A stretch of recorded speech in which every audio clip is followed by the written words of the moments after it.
कहा था भूगोल का ये परीक्षा में बहुत ज़्यादा आता जी सर, प्रोटीन प्लैनेट का ना है नहीं। हाँ सर, फिर से सर प्लैनेट का लगा है, क्या? स्टार प्लैनेट टॉपिक फिर से लगा है ना।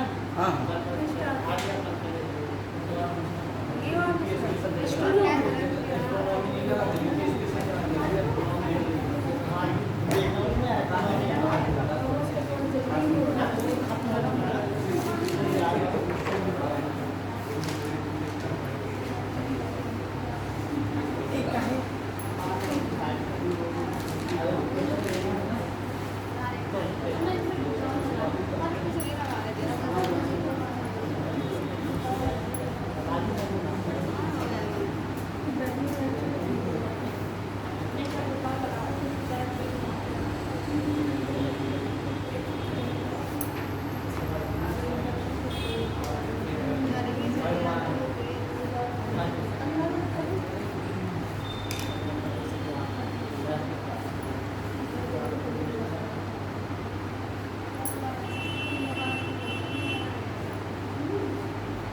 ठीक।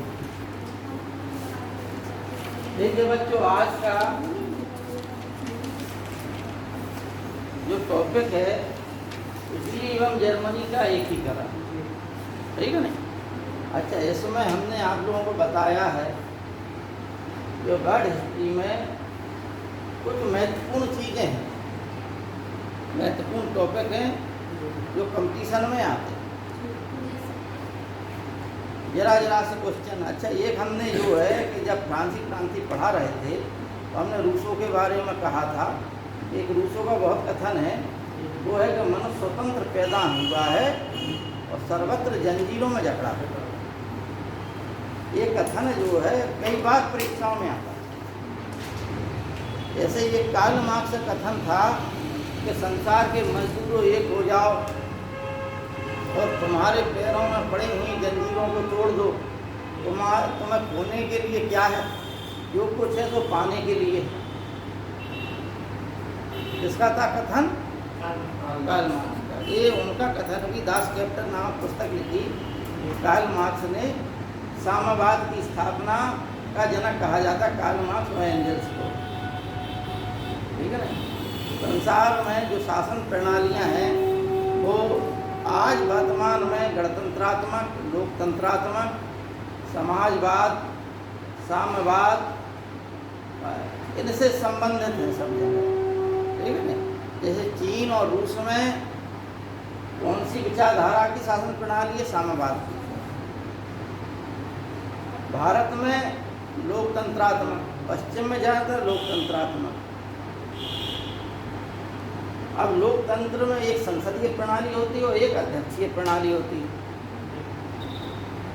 जहाँ राष्ट्रपति प्रमुख होता है, और संसदीय प्रणाली में प्रधानमंत्री प्रमुख होता है। और हमारे देश में जो संसदीय प्रणाली ली गई वो कहाँ से ली गई? ब्रिटेन से। और जबकि अमेरिका का पहला लिखित संविधान अमेरिका का बना, तो अमेरिका में कौन सी प्रणाली है? अध्यक्षीय प्रणाली।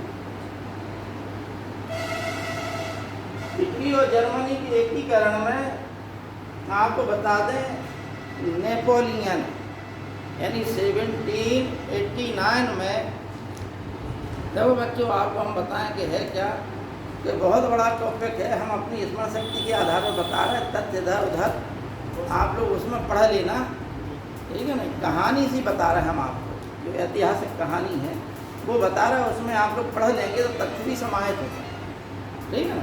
तो कहानी याद रहेगी, और आप अगर एक दो बार अध्ययन कर लेंगे तो कहानी याद रहती है। तथ्यों को तो आपको पढ़ना पड़ता है, रिवीजन करना पड़ता है, यही इतिहास है। और जब तक आपके तथ्य ना हो तो इतिहास नहीं। तथ्य विहीन जो है इतिहास क्या हो जाता है? कहानी, ठीक है ना। तो पहले नेपोलियन के बारे में आप लोग समझ लें कि नेपोलियन, हमने 1789 की फ्रांसीसी क्रांति बताई थी आप लोगों को।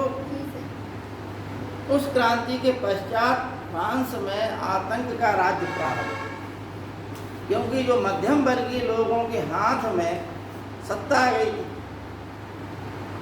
उन लोगों ने क्या किया कि जितने भी विरोधी थे, क्योंकि उस समय फ्रांस के राजा को पकड़कर फांसी पे चढ़ा दिया गया, जबकि वो चिल्लाता रहा कि भाई हम निर्दोष हैं, निर्दोष हैं। हालांकि ये भी बात सही है कि लुई सोलहवें ने बहुत ज़्यादा प्रयास किया। लुई सोलहवें का कौन सा कथन प्रसिद्ध है? जब उसे गद्दी मिली तो उसने क्या कहा था कि ऐसा लगता है कि सारा संसार हमारे सर पर गिरने वाला है, सारे संसार का बोझ हमारे ही सिर पर आ गया गिरा। ठीक है ना? जैसे आप लोगों में से मान लो किसी को काबिलियत ना हो, अनुभव की काबिलियत ना हो, ना सिखाया गया हो, और एकाएक कोई बड़ी जिम्मेदारी दे दी जाए जिसका आपको अनुभव ना हो, तो आप भी वही बात कहेंगे जो लुई सोलहवें ने कही। वो लुई 15वें का पौत्र था। तो फ्रांस की आर्थिक स्थिति तो डामाडोल थी, अमेरिका की स्वतंत्रता संग्राम से आई, और फ्रांस की इस स्थिति का लाभ ही किसने उठाया? इटली ने और जर्मनी। लेकिन फ्रांस का वर्चस्व था कहाँ? यूरोप। बाहर से फ्रांस मजबूत।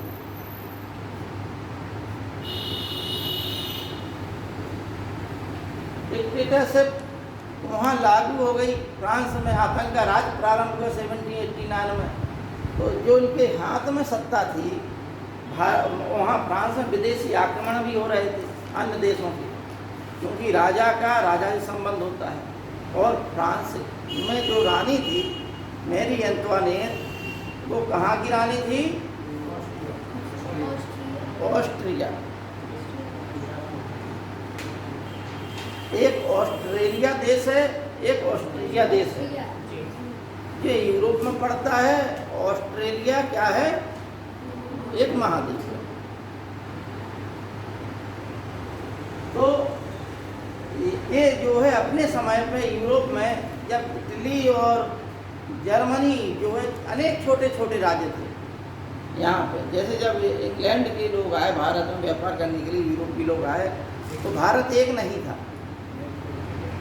भारत क्या था? अनेक देशों में वितरित था। तो आप लोग मान लो नहीं सुन रहे हो, कई लोग बड़ी जैसे देख रहे हैं, तो आप लोग इतना ध्यान दें कि इटली का एकीकरण 5 चरणों में होगा, जर्मनी का एकीकरण 3 चरणों में। ठीक, लेकिन भूमिका समझना जरूरी है आप लोगों को। अगर भूमिका नहीं समझेंगे तो यहाँ एकदम पहुँच जाएं तो फिर समझ में नहीं आता इतिहास। भूमिका ही बता रहे कि जब फ्रांसीसी क्रांति के पश्चात जो मध्यम वर्गीय था उनके हाथ में सत्ता थी, और फ्रांस पर ये राजा को जब फांसी पर चढ़ा दिया तो वहाँ अन्य देशों राजाओं से संबंध होता है, तो अन्य राजाओं ने, अन्य देशों के राजाओं ने फ्रांस पर आक्रमण करना प्रारंभ कर दिया। अतः जो जिनके हाथ में सत्ता थी उन्होंने अपने सैनिकों को सीमा पर लगा दिया। फ्रांस में कुछ राजा के समर्थक लोग थे, कुछ बड़े बड़े सामंत थे जिनके अधिकारों का हनन हो रहा था। ऐसे लोगों को सेना के द्वारा पकड़ कर, जिन्होंने मान लो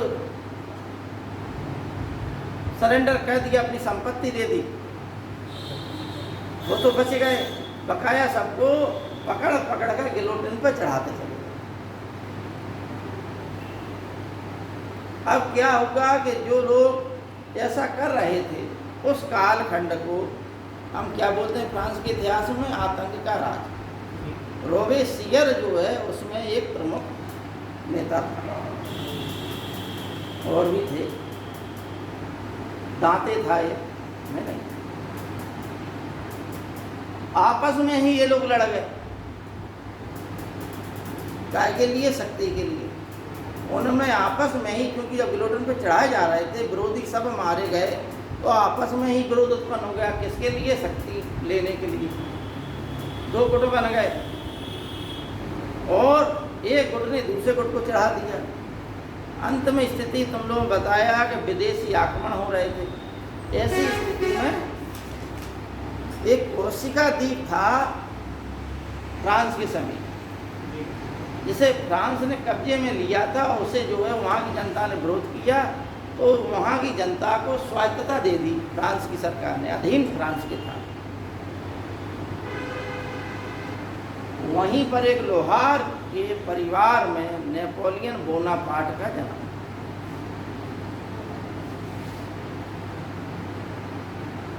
अब जब यहाँ के लोगों को चूंकि स्वायत्तता दी गई थी, उस समय फ्रांस में सैनिक स्कूल खुले हुए और उन सैनिक स्कूलों में बड़े लोगों के बच्चों को पढ़ाया जाता था, उन्हें प्रशिक्षित किया जाता था।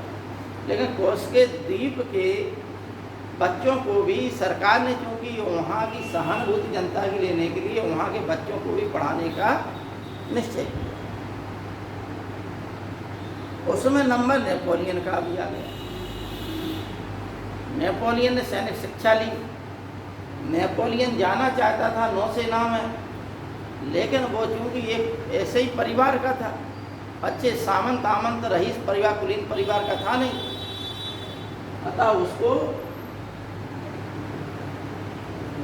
नौसेना की अपेक्षा थल सेना में भेज दिया गया।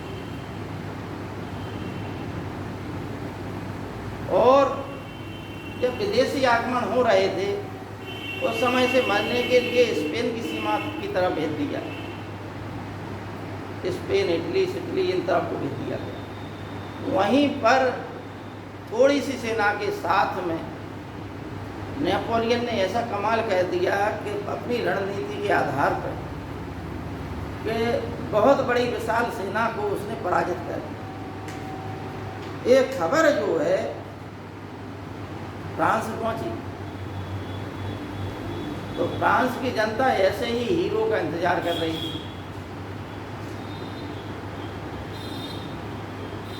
उन लोगों ने समझा जिनके हाथ में सत्ता थी, उन्होंने समझा कि ये तो हीरो बना जा रहा है, इसे पुनः फिर युद्ध में भेज दो। ये अगर हीरो बन गया तो हमारी सत्ता खत्म। होता है कि नहीं होता? तो इसे पुनः युद्ध में भेज दिया गया। लेकिन ये है कि वो किस्मत का धनी था, युद्ध में उसने पुनः विजय प्राप्त की, क्योंकि जिंदगी भर उसने युद्ध लड़े नेपोलियन ने। तो ये उसके प्रारंभिक 2-3 युद्ध थे जिनमें उसने विजय प्राप्त की, यानी असंभव को संभव बना दिया उसने। तो नेपोलियन कहा भी कहता था कि असंभव शब्द हमारी डिक्शनरी में नहीं।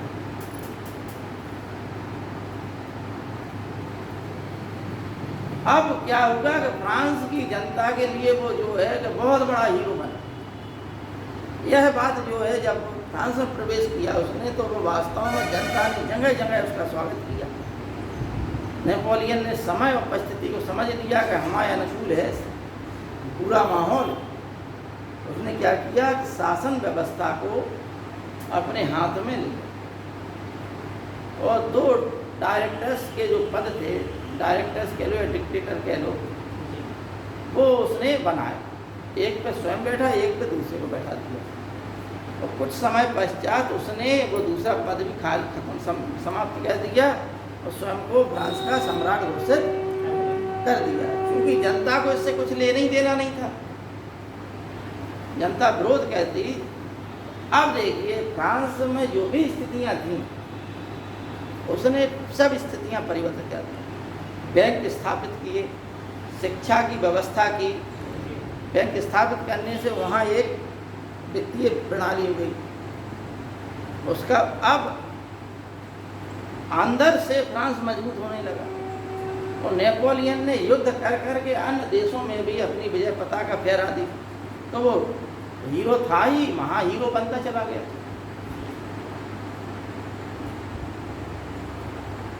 इंग्लैंड चूंकि व्यापारिक देश था, इंग्लैंड इन चीज़ों को बर्दाश्त नहीं कर पाया। और नेपोलियन ने अपने भाई भतीजों को भी अन्य देशों को जीत कर वहाँ का राजा बना दिया। हालांकि वैवाहिक जीवन की दृष्टि से नेपोलियन क्या है, बड़ा ही दुखी। वैवाहिक जीवन अच्छा सुख समृद्धि से नहीं व्यतीत हुआ। पहली मतलब उसकी साधारण परिवार की पत्नी थी, फिर उसने कोई राजकुमारी से शादी की, तो वो उसका व्यक्तिगत जीवन था। लेकिन एक नायक के रूप में नेपोलियन को महान कहा जाता है, क्योंकि उसने फ्रांस को उठाकर एकाएक सब शासन प्रणाली ऐसी दी, फ्रांस के अंदर शिक्षा, सड़क, स्वास्थ्य सब चीज़ें ऐसी की कि जनता खुशहाल हो गई। लेकिन नेपोलियन के मन में एक कीड़ा था कि हम जो है युद्ध की उपज हैं, और हम यदि युद्ध बंद करेंगे तो जनता हमारे विरोध में आ जाएगी, हम उतार देंगे। ये उसके दिमाग में चलता था, इसलिए वह जो है हमेशा युद्धों में व्यस्त रहा। जबकि एक समय ऐसा था कि पूरे यूरोप में इंग्लैंड अकेले छोड़ के हर जगह उसी का साम्राज्य स्थापित हो, पूरे यूरोप हर जगह। उधर क्योंकि रूस का भी जार जो है, रूस में जार का शासन था, रूस का जार भी उसकी बातें मानने लगा। नेपोलियन ने ऐसा अपना बनाया वो काल कि जार भी उसके अनुसार चलने लगा। लेकिन रूस जो है उसके अधीन नहीं रहा, फ्रांस के अधीन, लेकिन फिर भी उसकी शक्ति के आगे नतमस्तक हुआ। अब सिर्फ एक ही प्रतिद्वंदी था, वो था इंग्लैंड। इंग्लैंड चूँकि व्यापारिक देश है, वाणिज्यों का देश कहा जाता है इंग्लैंड को, और वहाँ की नीति वहाँ के पूंजीपति निर्धारित करते हैं। और व्यापार करने के लिए ये जरूर है कि आपके व्यापारिक मार्ग सुगम हो, आपके प्रोडक्ट अच्छे हों। आज की स्थिति कुछ और है, उस समय क्या था? उस समय ये था कि जिसके पास जल सेना मजबूत है वही जो है व्यापार कर सकता, अन्य देशों। तो इंग्लैंड की जल सेना संसार में उस समय सबसे मजबूत थी। जब पुर्तगाली आए, तुम लोगों ने आधुनिक भाषा पढ़ा होगा, जब पुर्तगाली आए तो पुर्तगालियों ने ब्लू वाटर पॉलिसी चलाई थी भारत में, है ध्यान? ये परीक्षा में आता है ब्लू वाटर पॉलिसी और ब्लू बेबी सिंड्रोम, मालूम है क्या है? ये दो शब्द हैं, ब्लू वाटर पॉलिसी और ब्लू बेबी सिंड्रोम। हाँ सर क्या है ब्लू बेबी सिंड्रोम? नहीं पढ़ा? अरे सर ये रोग हो जाता है जो फ्लू मक्खी से फैलता है ना, ब्लू बेबी सिंड्रोम। इसलिए हमने तो इतिहास पढ़ा है, लेकिन हमने वो शब्द बोल दिया, ठीक है ना? ये जो है पूरा ध्यान नहीं आ रहा हमें, लेकिन इतना जरूर है कि एक रोग है जिस जो बच्चों में होता है, शायद नाइट्रेट की वजह से, की कमी की वजह से होता है, और जिससे बच्चों में, अब ये बिटिया कह रही तो हो सकता है सही हो, ठीक है नहीं? सिंड्रोम तो है सर रोग, लेकिन जो आगे हाँ, लेकिन बच्चे क्या है, मुंह से बलबूला छोड़ने लगते हैं, फूंसा निकालने लगते हैं, जी ठीक है नहीं? तो उस रोग को इसलिए ब्लू बेबी सिंड्रोम कहते हैं। हमारे ख्याल से नाइट्रेट की कमी की वजह से होता है, सीसी मच्छी से फैलता है नहीं? हाँ, फैलता होगा, वो तो वाहक है? जैसे मलेरिया प्लाज्मोडियम से फैलता का रोग का कारण क्या है? मादा इन्फ्लुएंजा।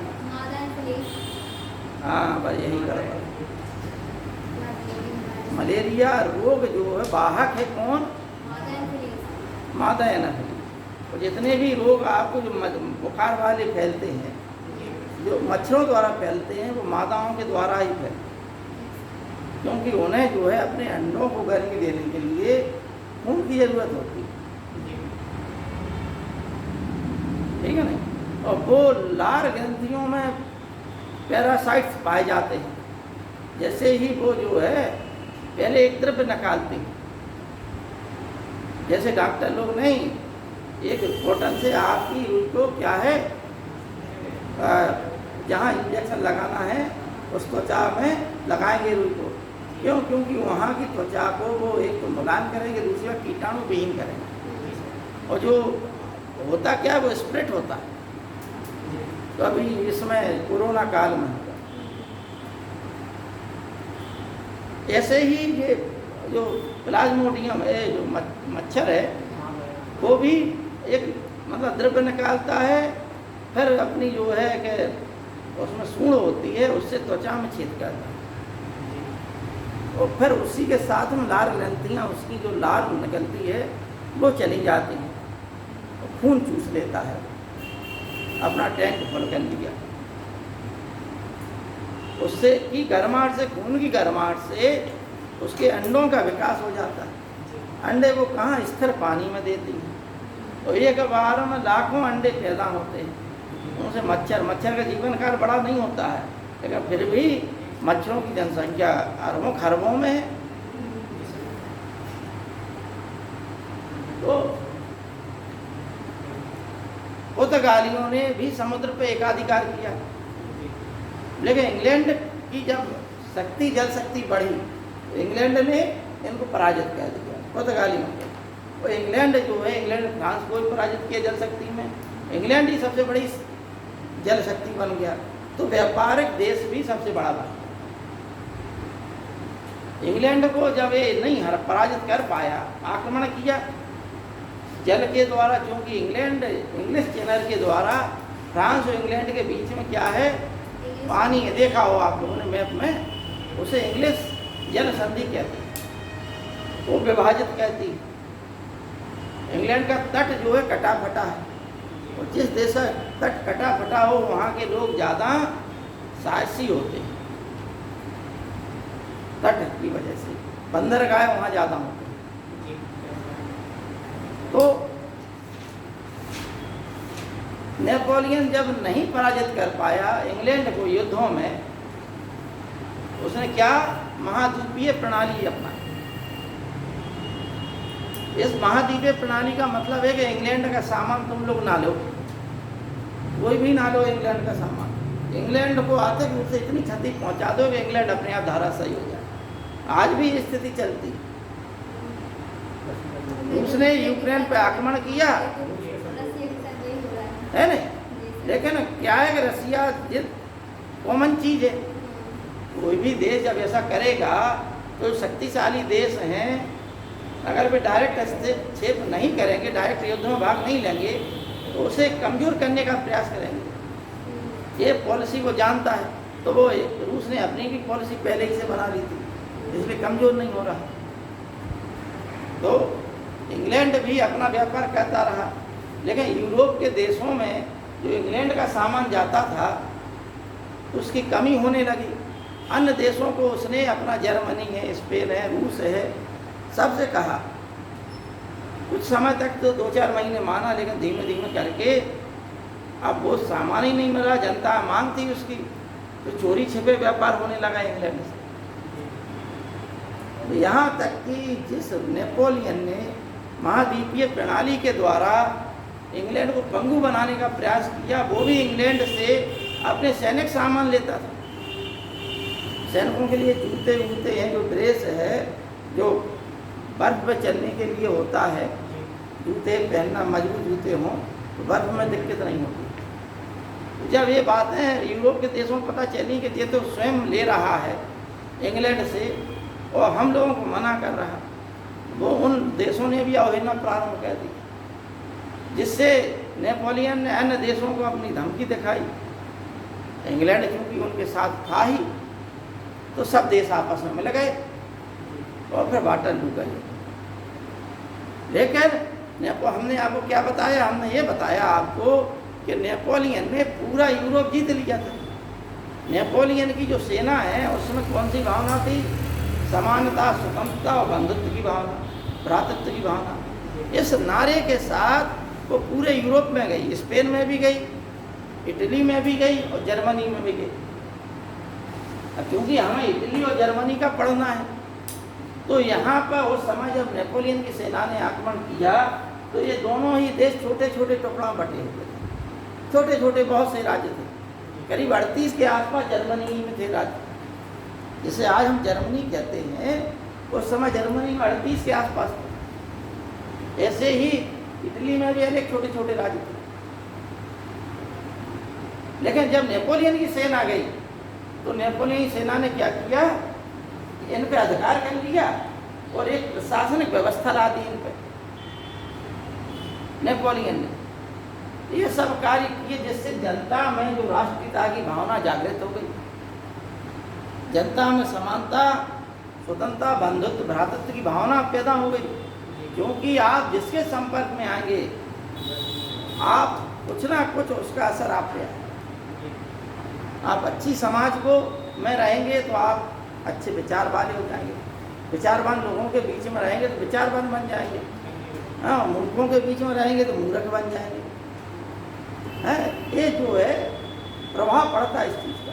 तो फ्रांस की जब सेना गई, इटली की जनता और जर्मनी की जनता में राष्ट्रीयता की भावना आ गई। नेपोलियन का तो पतन हो गया, लेकिन यहाँ पर जो भावना छोड़ गया नेपोलियन, जो अनेक टुकड़ों में बटा हुआ था, उसको कम टुकड़े कर दिए उसके। लेकिन जब नेपोलियन का पतन हो गया और वीना संधि हुई यहाँ पर नेपोलियन के पश्चात, तो वहाँ पर ऑस्ट्रिया का एक, जिसे हम बोलते हैं यूरोप का पुलिस, क्या बोलते हैं, यूरोप का पुलिस,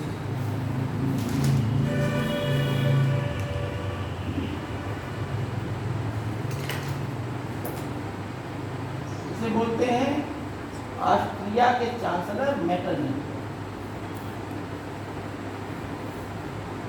ऑस्ट्रिया में शासन राजा का था, चांसलर का मतलब है उस समय प्रधानमंत्री से समझ लीजिए आप लोग। जोसेफ नाम था उनका, कहाँ के, ऑस्ट्रिया के राजा का। मेटरनिच ही प्रमुख था, कहाँ का, ऑस्ट्रिया का। इसे जो है इटली में और जर्मनी में निगरानी रखने का कार्य सौंपा गया और कुछ भागों पर इसका अधिकार भी था ऑस्ट्रिया का।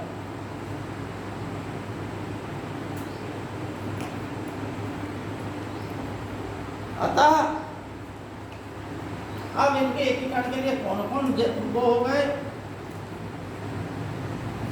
फ्रांस, ऑस्ट्रिया, ये दोनों ही इसके लिए प्रबल शत्रु हो गए। यानी इनके एकीकरण के लिए यदि इन दोनों को नहीं यहाँ से हटाया गया, इनका प्रभुत्व यहाँ स्थापित हो गया। इटली की तो स्थिति थी कि इटली की राजधानी क्या थी, रोम।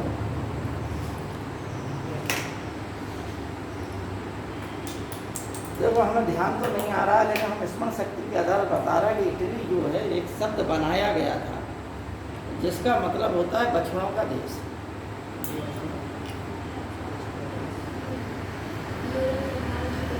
ठीक है, इस शब्द का अर्थ क्या होता है, बछड़ों का देश। इसीलिए तो सर इसको यूरोप का भारत बोलते हैं। हाँ, यूरोप का भारत भी तो बोलते हैं ठीक से। हाँ, यूरोप का भारत बोलते हैं क्योंकि भारत में जैसी परिस्थितियाँ वैसी ही इटली कृषि प्रधान है। संसार में सिर्फ 2 नदियाँ हैं जिनका पानी कभी भी खराब नहीं होता, एक भारत में गंगा, एक इटली की सोन। ठीक है, शान, शौकत, ऐश्वर्य, सुरा सुंदरी का देश किसे कहा जाता है, हाँ? इटली को ही कहते हैं, रोम कहते हैं। फ्रांस को, पेरिस को कहा जाता है। ठीक है ना? देखिए नेपोलियन के पतन के पश्चात, नेपोलियन के परिवार वाले थे उस समय, नेपोलियन तृतीय था इस समय।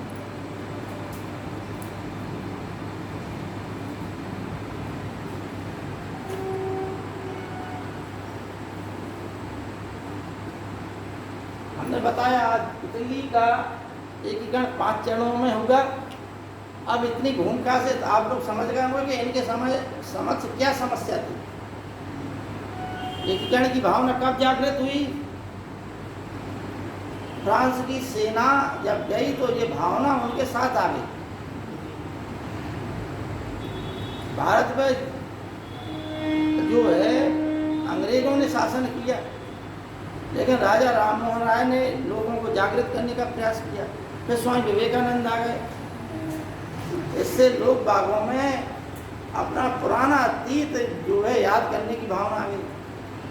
आज आपके अंदर हीन भावना नहीं है। लेकिन एक चीज़ और बता दें कि आधा काम साइकोलॉजी करती है।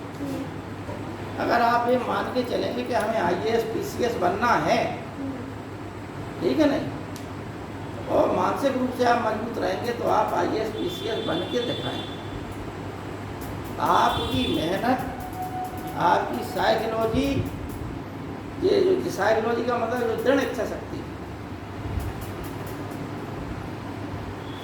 ये आपको उस क्षेत्र को प्राप्त कराने में मदद करती है जिसके अंदर हीन भावना होगी। भाई आप मान के चलिए कि आप हैं, वो आप अपने आप को बिल्कुल मेंटेन बना के चलिए, ठीक है ना। बता दें आपको कि इटली की कहानी क्या है। अब ये तो इतनी भूमिका तो समझ में आएगी आपको, ठीक है ना। इटली से जब फ्रांस की सेना गई तो यहाँ फिर इनका तो शासन आ गया, क्योंकि एक व्यवस्था स्थापित की गई है नहीं, और उसके तहत उनके राज्यों को पुनः बांट दिया गया छोटे छोटे टुकड़ों में। नेपोलियन ने जो किया था प्रयास, जिससे इन देशों में राष्ट्रीयता की भावना जागृत हो गई। लेकिन जब नेपोलियन के पश्चात क्या हुआ, जब एक यूरोपीय देशों ने सम्मेलन करके इन देशों को पुनः जो है कई राज्यों में वितरित कर दिया, क्योंकि जर्मनी की एकता इसके लिए हानिकारक थी ऑस्ट्रिया की। अतः इटली में क्या होगा, एक व्यक्ति था मेदिनी, एक व्यक्ति था गैरीबाल्डी, एक व्यक्ति था काबू,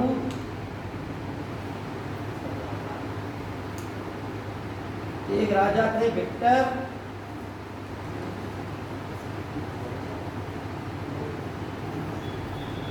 विक्टर इमैनुअल द्वितीय,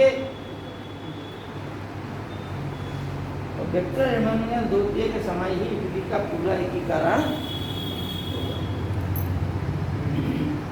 ठीक है। अब पहला जो है, क्योंकि जनता के मन में भावना आ गई थी, तो अनेक राष्ट्रीय संस्थाओं की स्थापना हुई इटली, जिसमें कार्बोनरी संस्था थी, जो एक गुप्त संस्था थी। नेपोलियन तृतीय भी कुछ समय के लिए उसका सदस्य रहा, क्रांतिकारी संस्था थी। मेदिनी भी उस संस्था का सदस्य रहा, लेकिन 1831 के में इसने एक अपनी संस्था बनाई, जिसका नाम क्या रखा, युवा, जिसे बोलते हैं यंग इटली, ठीक है ना, युवा इटली।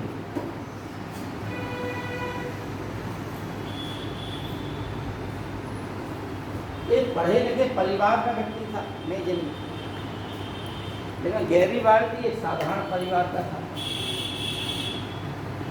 मेदिनी ने अपनी जो युवा इटली है, अन्य क्षेत्रों में इटली के जितने राज्य थे वहाँ पर अपने सदस्यों की संख्या बढ़ाई, बहुत सदस्य हो गए इसके। लेकिन इसकी मृत्यु के पश्चात ये आंदोलन धीमा पड़ गया।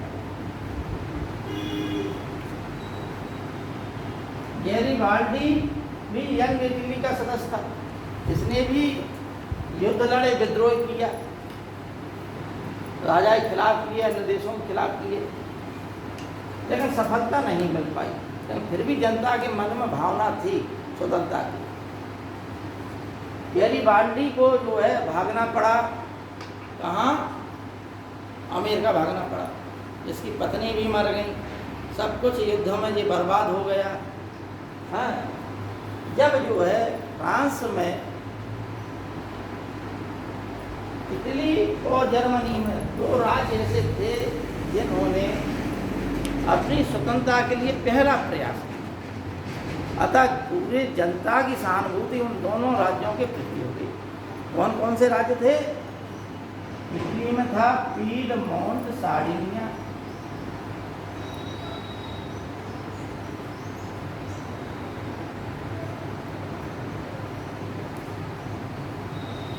पीडमोंट सार्डिनिया का ही राजा कौन था? विक्टर एमोनियन द्वितीय। ठीक, और जिसका प्रधानमंत्री कौन था? काबू। ठीक है, ये आपको चरित्रों से पता कर रहे हैं हम। पीडमोंट सार्डिनिया, और यहाँ पर क्या था जर्मनी में? प्रसारा। प्रसा का राजा उस समय था कैसर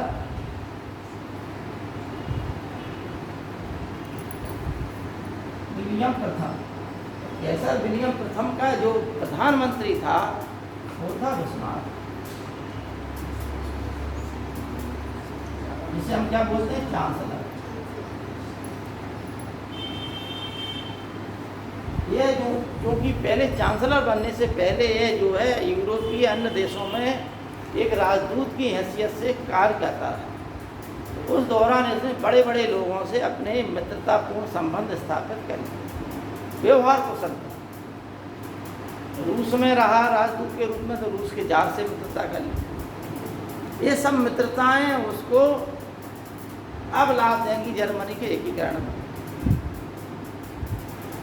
इनके स्वतंत्रता संग्राम में इन्हीं दोनों देशों ने सबसे पहले, बहुत से छोटे छोटे राज्य थे तुम्हें बताया हमने, लेकिन स्वतंत्रता संग्राम में इन दोनों ही देशों ने भाग लिया। सबसे पहले एक चीज़ और थी कि उन सभी राज्यों में जितने देशी राज्य थे, उन राज्यों में सबसे बड़े भी ये राज्य थे। समझना बात को? सभी राज्यों कंपैरेटिव बताते जा रहे हैं जिससे आप लोग समझ में आ जाए। दोनों ही अनेक राज्य थे दोनों ही देशों में, उनमें से ये दोनों बड़े राज्य थे। तो स्वतंत्रता का संग्राम सबसे पहले ऑस्ट्रिया के खिलाफ किसने बजाया? इस राज्य पीडमोंट सार्डिनिया ने। लेकिन पराजित होना पड़ा। तब फिर उसकी समझ में ये आया, हेनरी नाम था उसका राजा का, अल्बर्ट हेनरी ऐसे कुछ नाम था, वो विक्टर एमोनियन द्वितीय का पिता था। तो उसने अपनी गद्दी त्याग दी और अपने पुत्र विक्टर एमोनियन द्वितीय को राजा बना दिया। उसका प्रधानमंत्री कौन बना? काबू। काबू ने ये निश्चित कर लिया कि जब तक हम यूरोपीय देशों से सहानुभूति नहीं प्राप्त करेंगे तब तक हमारा कुछ नहीं होने वाला। ठीक, अब आप लोग कुछ लिख लीजिए, ठीक है ना?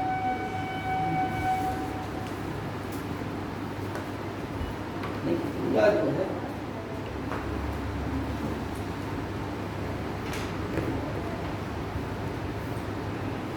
लंबी कहानी।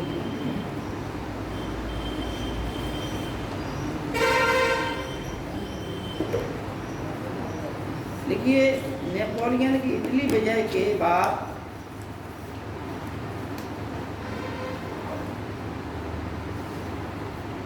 इटली का एकीकरण में लिखिए आप लोग, पहली हेडर डालिए इटली का एकीकरण, ठीक है ना? ऊपर बड़ी हेडर डाल लीजिए इटली का एकीकरण, क्योंकि इटली का 5 चरणों में होगा और जर्मनी का 3 चरण। तो जर्मनी की सीधी सी बात है, हम आपको बता दें, पहला युद्ध किससे लड़ा? डेनमार्क से। दूसरा युद्ध किससे लड़ा? ऑस्ट्रिया से। तीसरा युद्ध किससे लड़ा? फ्रांस। ठीक, हम अभी इसकी भी कहानी बताएंगे, लेकिन पहले इसका समझ लें। डेनमार्क से सिर्फ ये था, और देखिए जब जर्मनी का आप पढ़ेंगे, कल भी बताएंगे क्योंकि आज इतना नहीं हो पाएगा, तो आपको अगर डिटेल में पूरा पढ़ा दिया जाए जर्मनी का, तो बिस्मार्क ने किस प्रकार से कूटनीति करी। जैसे 2 डचियाँ थी, यानी 2 क्षेत्र थे जिन्हें हम डचियाँ कहते हैं। कहाँ थी? जर्मनी, स्लेस्विग और होल्स्टीन। क्या नाम था आपका?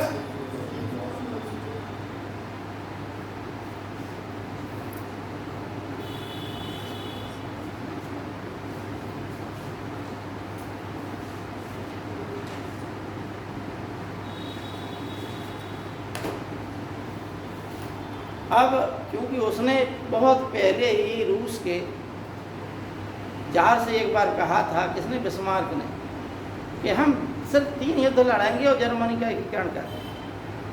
किसने कहा था? बिस्मार्क। बिस्मार्क को जो है आज भी कूटनीति का जादूगर कहा जाता है। उसने जब जिस देश से युद्ध करता था उसको अन्य देशों से मित्र विहीन बना देता था। पहले अपनी कूटनीति द्वारा सबको अपना मित्र बना लेता था, संधियाँ कर लेता था, और ये बिस्मार्क के द्वारा फैलाई गई संधियाँ ही प्रथम विश्व युद्ध का कारण है। ये जो संधियाँ करने की नीति जो है बिस्मार्क ने फैलाई, तो बिस्मार्क यहाँ तक तो सफल हो गया, लेकिन एक समय होता है कि जब जो है आपका उद्भव होगा, आपका उद्भव के पश्चात उत्कर्ष होगा, उत्कर्ष के पश्चात आपका पतन होगा। ठीक है ना? व्यक्ति हो, समाज हो, देश हो, बिल्कुल सेम कहा। ऐसे ही बिस्मार्क का भी हुआ, और बिस्मार्क ने जो किया वो जर्मनी का भी हुआ। बिस्मार्क ने क्या किया? गठबंधन कूटनीतियों के द्वारा अन्य देशों को मित्र विहीन बनाया। लेकिन बिस्मार्क का तो पूरा जो है श्रेय किसका? केसर विलियम प्रथम को। वो राजा था, वो पूर्ण स्वतंत्रता दिए हुए था बिस्मार्क को, तुम जो करोगे सब उचित करोगे। लेकिन जब जर्मनी एक हो गया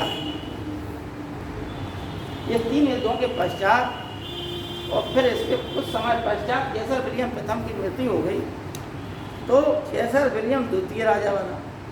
अब वो इसका लड़का था, लेकिन नया था, युवा था। पकी पकाई गद्दी मिल जाए, इतना बड़ा जर्मन साम्राज्य मिल जाए, आपने कुछ प्रयास किया नहीं, कुछ भोगा नहीं,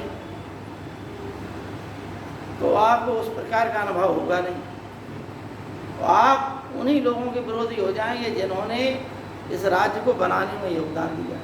तो सबसे पहले उसने देखा कि ये बिस्मार्क बहुत ज़्यादा हमें परेशान कर रहा है, हम कुछ ही नहीं कर पा रहे, हर जगह अपनी चलाता है। तो उसने सबसे पहले बिस्मार्क को चांसलर के पद से हटाया।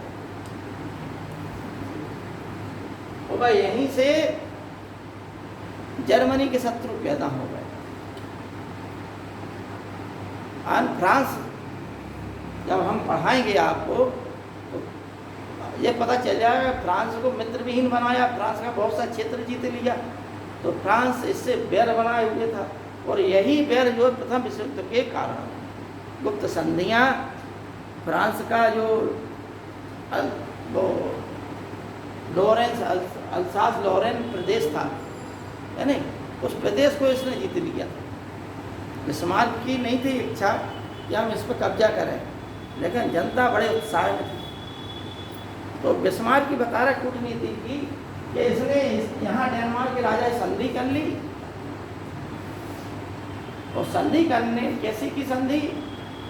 उसमें से स्लेस्विग हम ले लेंगे, होल्स्टीन तुम ले लो। होल्स्टीन डेनमार्क को दे दिया। अब क्या था कि होल्स्टीन में 90% जर्मन लोग थे। ठीक, अब उसको तो बहाना चाहिए था, तो जब अपने ही लोग हैं तो इन्हें धीमे कर दो। अंदर अंदर से इन्हें इनके खिलाफ भड़काया, क्योंकि हमारे ही लोग हैं, इनके खिलाफ, डेनमार्क के खिलाफ इन लोगों ने विरोध करना प्रारंभ कर दिया। तो बिस्मार्क को एक आधार मिल गया कि भाई जर्मन जाति का ये शोषण कर रहे हैं डेनमार्क का। एक तो क्षेत्र ले लिया था उसने संधि के द्वारा स्लेज में, दूसरा क्षेत्र में पहले से ही उसने सोच रखा था कि हमें किस आधार पे लेना है। ठीक है नहीं, वहाँ जर्मन जाति नहीं थी ज़्यादा, 50-50 में था कार्यक्रम। इसलिए उसने दिमाग से पहले जेल क्षेत्र ले लिया। और दिमाग में ये भी था कि कैसे इसको लेना है दूसरे को। तो जनता को प्रोत्साहित किया युद्ध के लिए, तुम लोग विद्रोह करो, विरोध करो डेनमार्क का, कि कुशासन कर रहे हैं, हमारा शोषण कर रहे हैं। ये बात क्योंकि अगर एक झूठ भी उसका कहना था हिटलर का, यदि एक झूठ आप बार बार बोलेंगे तो जनता को विश्वास हो जाएगा ये सत्य बोलने वाला है नहीं। बार बार बोलते रहो रोना, जैसे वही नीतियां आज के वो नेता चल रहे हैं, कोई नहीं चल रहा है। जिन्ना साहब ने बार बार कहा कि मुस्लिम खतरे में, मुस्लिम खतरे में, मुस्लिम खतरे में। जो लोग आ गए भड़काने में आ गए और विभाजन हो गया, ठीक है ना। लेकिन आज यहाँ जो हिंदुस्तान में मुसलमान रह रहे हैं वो पाकिस्तान से और अन्य देशों की अपेक्षा खुशहाल है।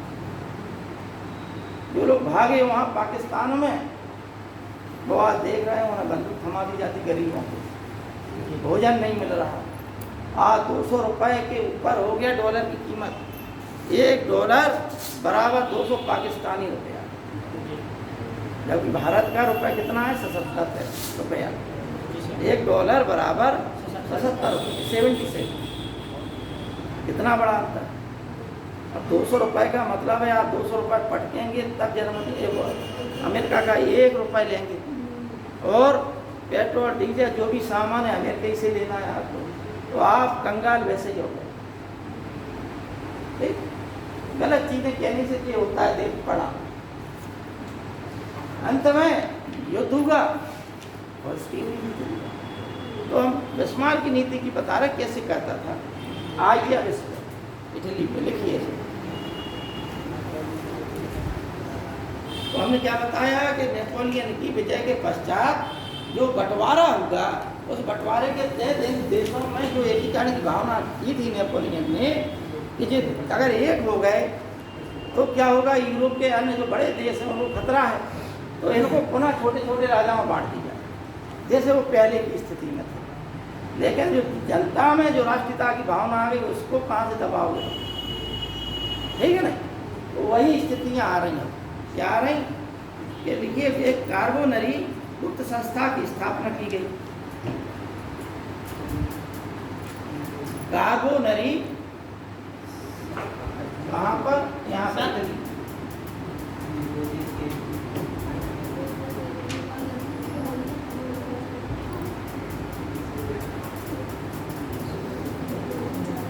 कार्बोनरी गुप्त संस्था की स्थापना की गई, और एक गुप्त संस्था थी जिसका काम क्या था कि हम गुप्त रूप से एकाएक जो है कि विद्रोह करें और राजाओं को हटाकर देश में गणतंत्र की स्थापना, ये था इनका, ठीक है नहीं। राजतंत्र को हटाकर लोकतंत्र, गणतंत्र की स्थापना करें, लोकतंत्र की स्थापना। तो 1820 में सर आप लाइन क्या बोल रहे हैं? नेपोलियन के इटली के नेपोलियन ने विजय के पश्चात ऑस्ट्रिया का इटली में बोलबाला, ऑस्ट्रिया का इटली में बोलबाला था। नेपोलियन की इटली विजय के बाद आपने बोला था सर, नेपोलियन ने इटली के एकीकरण के बाद हाँ ऑस्ट्रिया का बोलबाला था। विजय की जगह पतन लिख दो तुम। नेपोलियन के इटली हटा के पतन के बाद, नेपोलियन के पतन के बाद इटली में ऑस्ट्रिया का बोलबाला था। अब इतना तो हमने बता ही दिया कि नेपोलियन ने इन सभी देशों को जीता, इटली को भी जीता और जर्मनी को भी जीता। देखिए, एक गुप्त संस्था बनी जिसका नाम था कार्बोनरी संस्था, जिसने 1820 में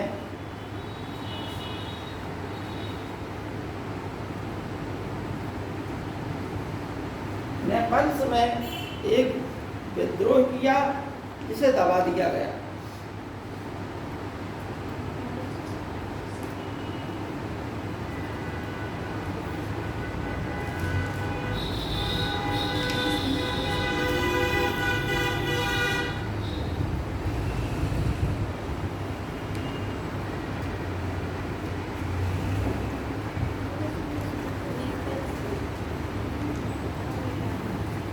1830 1848 इन समय भी क्या हुआ, फ्रांस में क्रांतियां हुई, सत्ता का परिवर्तन हुआ फ्रांस में, ठीक है ना। तो 1830 में जब फ्रांस में क्रांति हुई तो इटली के लोगों ने भी क्रांति की, किन्ने की, कार्बोनरी संस्था में, यानी 1820 में इन्होंने विद्रोह किया, 1830 में भी विद्रोह किया इन लोगों ने, यहाँ भी दबा दिया गया और 1830 के विद्रोह को भी दबा दिया गया, इन्हें पूर्ण सफलता नहीं मिल पाई। अतः 1830 के असफलता के पश्चात जो मेजनी था, जो कार्बोनरी संस्था का भी सदस्य रहा था, उसने 1831 में मेजनी में युवा इटली नामक एक संस्था की स्थापना की। समझ में आ गई बात?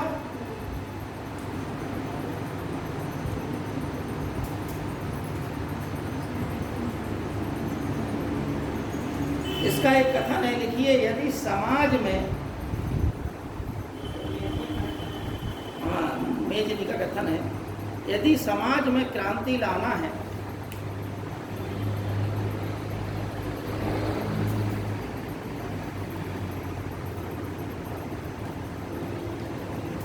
तो, यदि समाज में क्रांति लाना है तो नेतृत्व युवकों के हाथ में दे दो, नेतृत्व युवकों के हाथ में दे दो।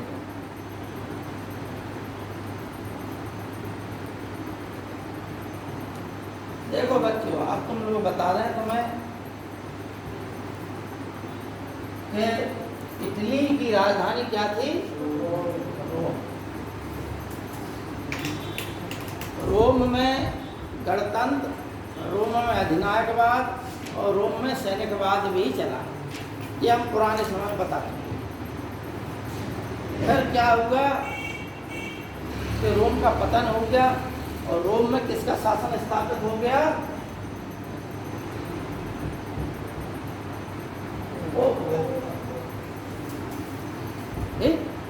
और पोप यह डिसाइड करने लगा कि किस राजा गद्दी पे बैठना चाहिए, किस राजा गद्दी पे नहीं बैठना चाहिए, किस राजा का संबंध किस राजा की बहन बेटियों से होना चाहिए और नहीं होना चाहिए। और राजा को पोप के इशारे पर ही, अगर धर्म विरुद्ध कार्य कर रहा है तो पोप के इशारे पर उस राजा को गद्दी से भी हटा दिया जाता है। उसके परिवार वालों को बैठा दिया जाएगा, लेकिन उस राजा को गद्दी से हटा दिया। ये काम किसके थे? पोप के। अब ऐसी स्थिति में पोप रोम में विराजमान थे। अब इटली के क्या समस्या थी? ऑस्ट्रिया, फ्रांस और तीन समस्याओं से निपटना। और चौथी समस्या क्या थी? चौथी समस्या ये थी इटली के समक्ष, ये छोटे छोटे राज्य थे, उन राज्यों का भी अंदर से एकीकरण। कुछ क्षेत्र इनके अधीन था, कुछ क्षेत्र छोटे छोटे जो राज्य स्वतंत्र थे, देसी राजा, जो ना फ्रांस के अधिकार में थे, ना ऑस्ट्रिया के अधिकार में थे और ना पोप के अधिकार में थे। क्योंकि पोप के अधिकार में क्या था? पूरा रोम। तो रोम भी तो चाहिए था, ठीक है ना। इतनी चीज़ों को जब एकीकरण हो जाता तब इटली का एकीकरण पूरा हो। ये समस्या आगे लिखी। अच्छा, ये का बात इसने कही युवकों को दे दो। तो पुराने समय में गणतंत्र चलता था,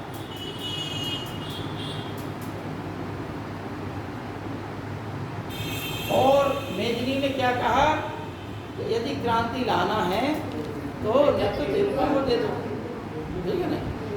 तो एक कोई थे, उनका भी कथन है कि आर्थिक असंतोष क्रांति को जन्म देता है, किसी अंग्रेज इतिहासकार का कथन है। अब मतलब ये है कि गणतंत्रात्मक व्यवस्था में कुलीनों का शासन होता था और बूढ़े वृद्ध लोगों से जो सलाह मशवरा लिया है, अनुभवी लोगों का। ये यहाँ पर मेजनी क्या कह रहा कि युवकों को दे दो। युवक क्या करेंगे? विरोध करेंगे, क्योंकि युवकों में नया खून होता है। वो वृद्धों में क्या होता है? खून ठंडा हो जाता है, जोश नहीं रहता, इंद्रियां शिथिल हो जाती, तो वो शांति की बात करेंगे, ठीक है ना। भीष्म पितामह शांति की बात कर रहा है, तो दुर्योधन युद्ध की बात कर रहा है। ये बात देखिए,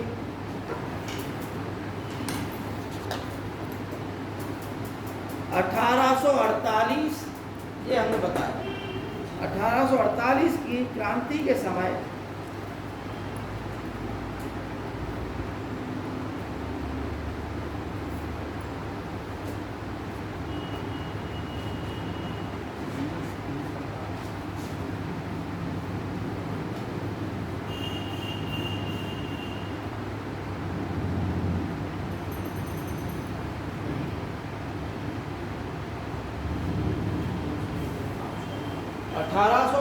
की क्रांति के समय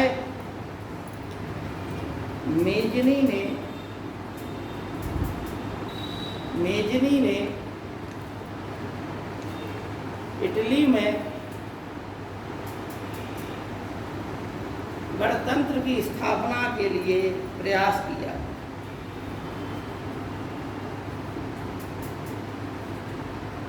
गणतंत्र की स्थापना के लिए प्रयास किया, लेकिन वह सफल नहीं हो पाया।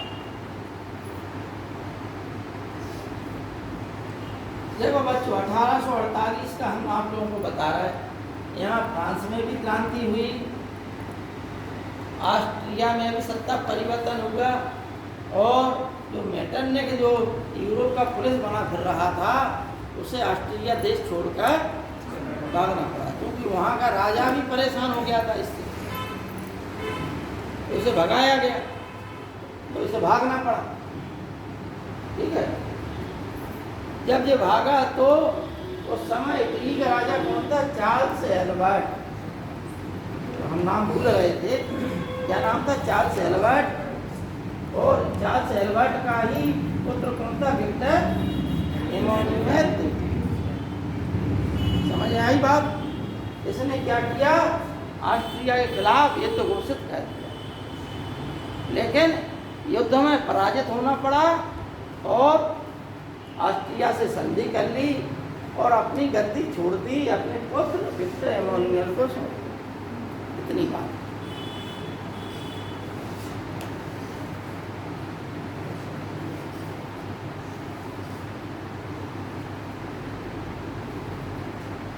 लिखना है लिख लीजिए, हमने बता दिए, ये है नहीं। ऑस्ट्रिया से युद्ध होगा, शॉर्टकट में लिख लीजिए। अब देखिए काबुल,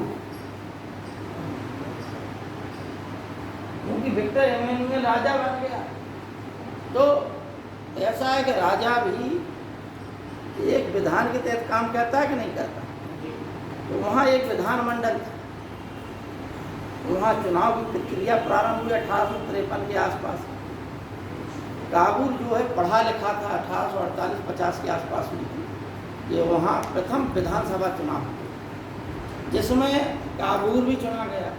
1853 के आसपास से जो है प्रधानमंत्री बना दिया।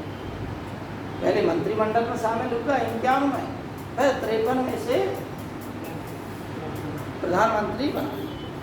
क्योंकि यह पढ़ा लिखा था, इंजीनियर भी था, सैन्य शिक्षा भी प्राप्त किए हुए था, बड़ा अनुभवी था। और इसी काबुल जो है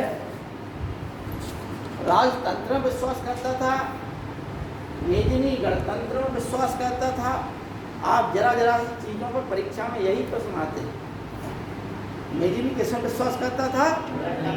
गणतंत्र, यानी राजशाही के खिलाफ। उसी प्रकार से हमने कहा कि एक मैकियावेली था फ्रांसीसी क्रांति में, जिसके विचारों का योगदान है, जिसने द प्रिंस नामक पुस्तक लिखी।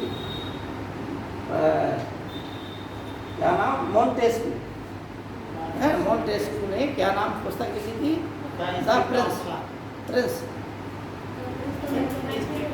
सॉरी, हाँ, the spirit of law, the spirit of law लिखी थी। उसमें उन्होंने ये बताया था कि शक्ति का पृथकीकरण किया जाए, विधायिका, कार्यपालिका और न्यायपालिका अलग अलग हों, स्वतंत्र हों, निष्पक्ष हों, लेकिन वह राजशाही के खिलाफ नहीं। राजा इन्हीं तीनों संस्थाओं के साथ मिलकर काम करे, इनकी सलाह से। तो वे तीन संस्थाएं राजा पर नियंत्रण कर सकती, जैसे ब्रिटेन में नहीं चल रहा, बिल्कुल वही प्रक्रिया की किसने घोषणा की थी? मोंटेस्क्यू। तो यहाँ पे मेजनी गणतंत्रवादी था, वो राजशाही खत्म करना चाहता था, राजा खत्म हो जाए। काबूल आया, तो काबूल जो है गणतंत्र समर्थक था, लेकिन लोकतंत्र समर्थक था, लेकिन राजशाही के साथ इतना अंतर। और इनके प्रभाव, दोनों के प्रभाव क्षेत्र में कौन था? गैरीबाल्दी। जब इनके प्रभाव में था तो राजाओं के खिलाफ था, और इन राजा चार्ल्स एल्बर्ट के खिलाफ ही युद्ध घोषित कर दिया था। इसलिए पराजित हुआ, भाग गया अमेरिका, तो काबूल बना, यहाँ सब स्थापित हुआ। जब देखा कि अब ऑस्ट्रिया के खिलाफ युद्ध चल रहा, तो वो अमेरिका से चला आया था। अब गैरीबाल्दी की बात में आएगा। काबूल का लिखिए, काबूल के बारे में लिखिए कि सीधा सा लिखा था कि 1852 में यह प्रधानमंत्री बना।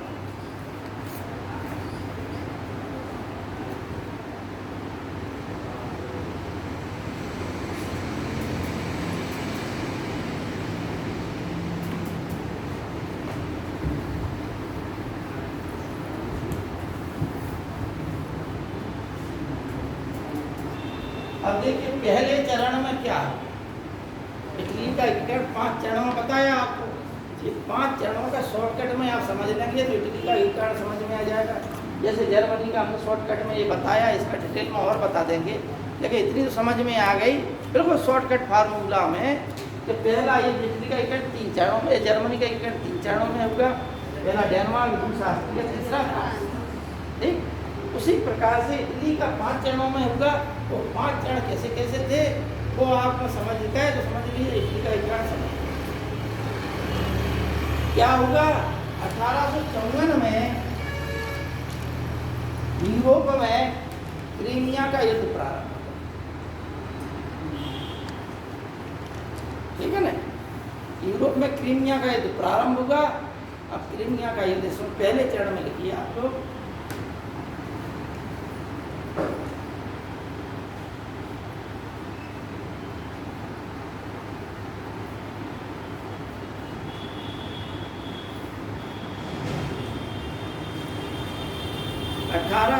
में क्रीमिया का युद्ध हुआ यूरोप में, जिनके बीच हुआ क्रीमिया का युद्ध।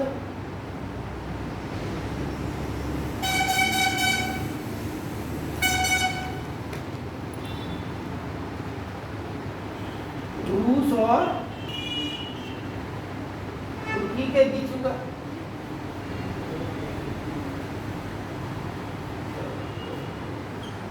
तुर्की की सहायता किसने की? इंग्लैंड और फ्रांस ने।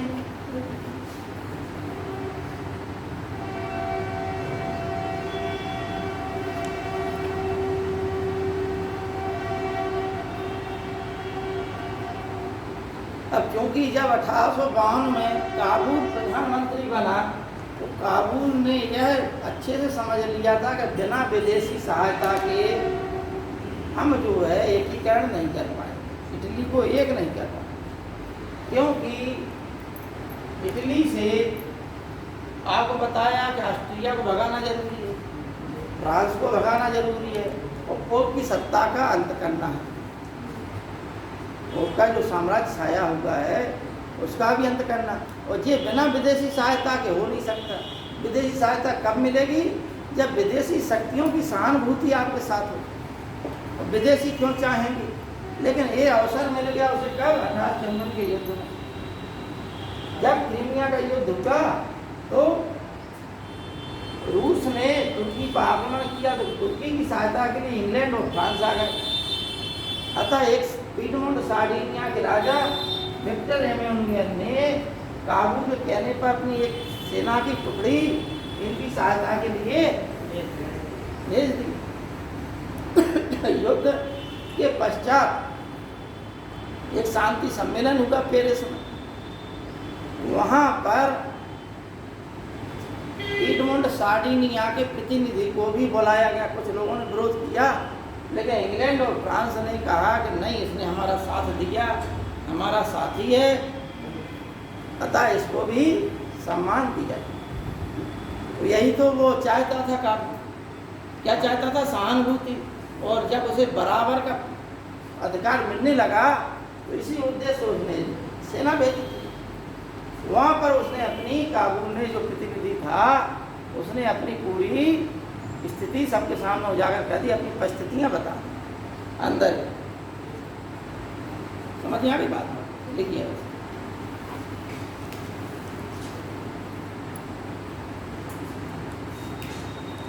देखिए, पेरिस शांति सम्मेलन हमने बताया नहीं कि 1854 में ये हुआ। इस युद्ध के पश्चात क्या होगा? पेरिस शांति सम्मेलन होगा। तो पेरिस शांति सम्मेलन में सार्डिनिया, पीडमोंट को बुलाया गया। ठीक, इसके पश्चात क्या होगा कि काबुल ने दो राज्य थे, वेनेशिया था, लोम्बार्डी और वेनेशिया। क्या था?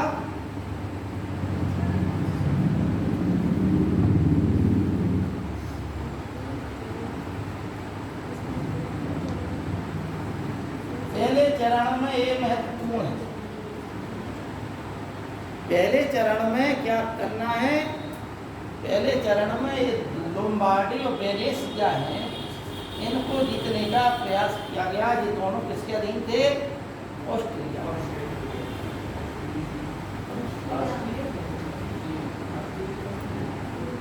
काबू ने पेरिस शांति सम्मेलन था, यहाँ पर पूरी कहानी किसके खिलाफ कह दी? ऑस्ट्रिया था। अभी वो फ्रांस के खिलाफ होता तो जो है कि किसी सहानुभूति नहीं मिलती, पोप के खिलाफ होता तो सहानुभूति नहीं मिलती। पहला अटैक उसका किसका था? किसके खिलाफ था? क्योंकि उसे क्या लेना चाहिए था? लोम्बार्डी और वेनेशिया। लेकिन जो पहले चरण में उसने क्या किया?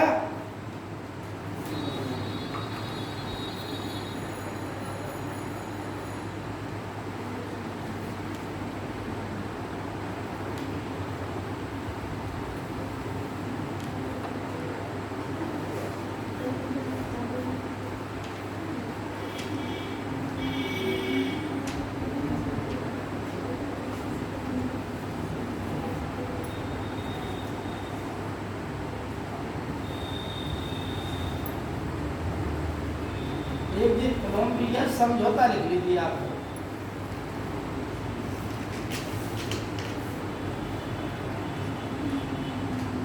पेरिस शांति सम्मेलन नहीं करवा रहे हैं। पेरिस शांति सम्मेलन में हमने बताया तो इतना लिखिए। पेरिस शांति सम्मेलन में ये बातें हुई। क्या बात हुई? वहाँ पे जब सभी प्रतिनिधि थे अन्य देशों के, तो वहाँ पे जो है पीडमोंट और सार्डिनिया के प्रतिनिधि को भी समानता के अधिकार के तहत आमंत्रित किया। और जहाँ पर जब समानता के स्तर पर पीडमोंट सार्डिनिया का प्रतिनिधि बैठा, तो वहाँ पर उसने अपनी पूरी कहानी बता दी कि कैसे उसके दो प्रदेशों को, लोम्बार्डी वेनेशिया पर ऑस्ट्रिया जबरदस्ती अधिकार, जिससे अन्य देशों की सहानुभूति किसके साथ हो गई? काबू के प्रति या पीडमोंट सार्डिनिया के प्रति। अब लेकिन इंग्लैंड चूंकि नहीं चाहता था, इंग्लैंड की आपको बताया जब तक कोई हित ना हो तब तक वो किसी देश के मामले में हस्तक्षेप नहीं करता, क्योंकि बनियों का देश था। इंग्लैंड से प्रयास किया इसने काबू में। इंग्लैंड ने तुष्टीकरण की नीति चल रहा था।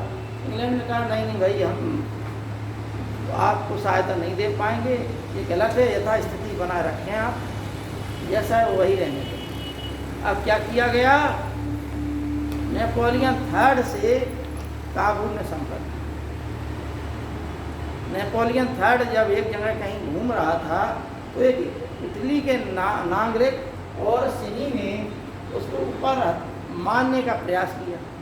जब वो पकड़ा गया तो उसने कहा कि हम इसलिए मारना चाहते थे नेपोलियन को कि इनके जो पूर्वज थे नेपोलियन प्रथम, उन्होंने इटली को एक करने का प्रयास किया था, लेकिन अब ये जो है उन्हीं के प्रतिनिधि हैं, उन्हीं के पूर्वज हैं नीचे वाले, ये इटली के कारण में कोई योगदान नहीं दे रहा।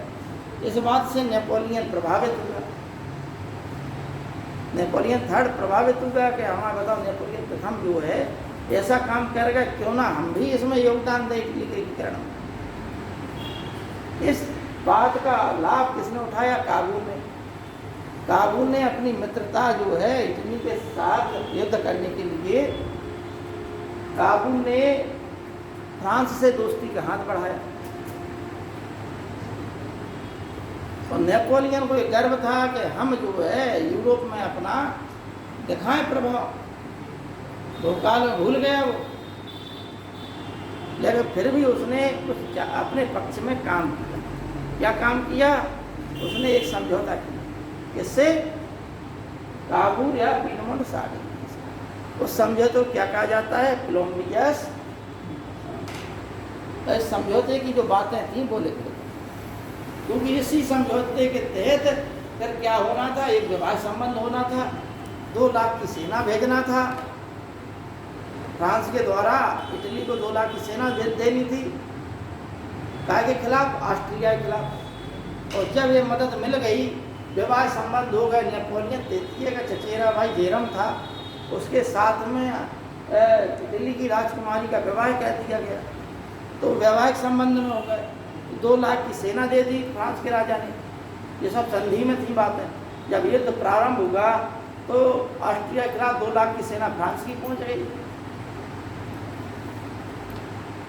और उसके तहत फिर बाद में जब देखा कि भैया अलग अलग हो रहा काम, अब ऐसा ना हो कि ये ज़्यादा शक्तिशाली हो जाए इटली, तो बीच युद्ध से इसने अपनी, जब लगा कि अब इटली जीतने वाला है, तो नेपोलियन थर्ड ने अपनी सेना वापस बुला ली, वो ऑस्ट्रिया से समझौता कर लिया। अतः ऐसी स्थिति में वो जो है क्या बोलते हैं, पीटमोंट सार्डिनिया, वो भी युद्ध रोकना पड़ा, उसको भी समझौता करना पड़ा। तो दोनों अलग अलग समझौते हुए, लेकिन क्या मिला युद्ध में? युद्ध में इटली को क्या मिला? लोम्बार्डी वाला। पहले चरण में क्या मिल गया? ये पूरी कहानी, ठीक है ना? लिखिए, बड़ा चैप्टर है बेटा, बहुत कहानियाँ हैं, यानी समझ रहे होंगे तुम लोग, एक दूसरे में गुथी हुई हैं और बहुत विशाल कहानी है। यानी हम बहुत ही शॉर्टकट में बता रहे, और सही बात बताएं, हम भी पढ़ते थे तो क्या कहते थे, हम शॉर्टकट में पहला, दूसरा, तीसरा, चौथा, 5वां कर लेते थे, और फिर उसमें क्या कहते थे? लोम्बार्डी, खाली लिख दिया लोम्बार्डी, वेनेसिया की समस्या, ऑस्ट्रिया से साथ युद्ध होगा, कोलंबिया समझौता होगा, ये 4-5 चीज़ें लिख ली, ये चीज़ें आ गई, पूरी कहानी समझ।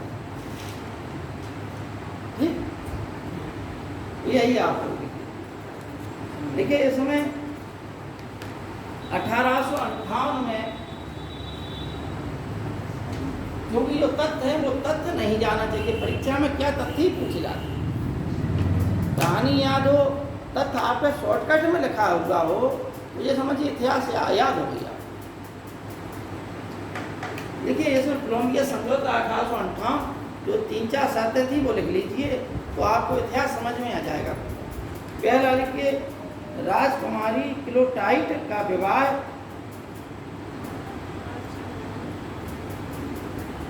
राजकुमारी क्लोटाइट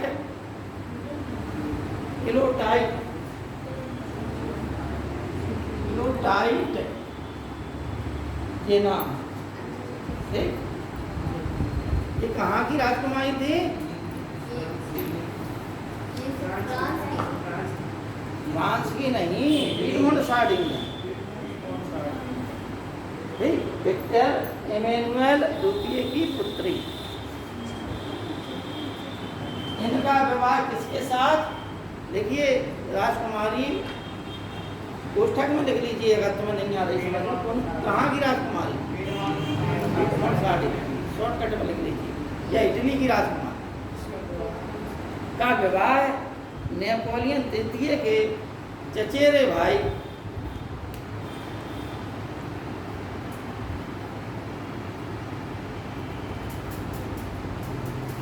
नेपोलियन तृतीय के चचेरे भाई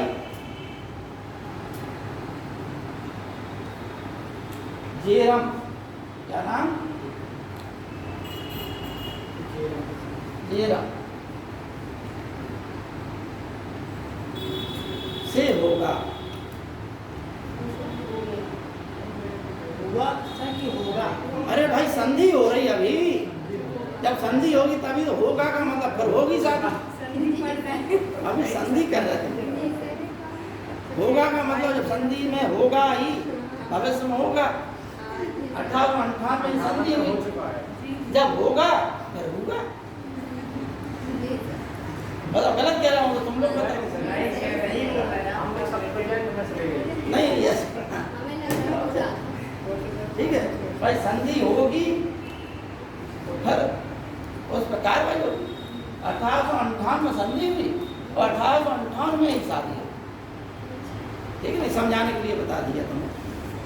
अगला लिखिए, एक तो शादी वाला हो गया, दूसरा 2 लाख की सेना देगा।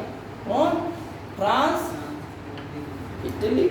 इटली क्या? पिएमोंट सार्डिनिया को युद्ध के लिए 2 लाख की सेना देगा। किनके खिलाफ? ऑस्ट्रिया। 2 लाख की सेना की मदद लिख लीजिए, है नहीं? फ्रांस 2 लाख की सेना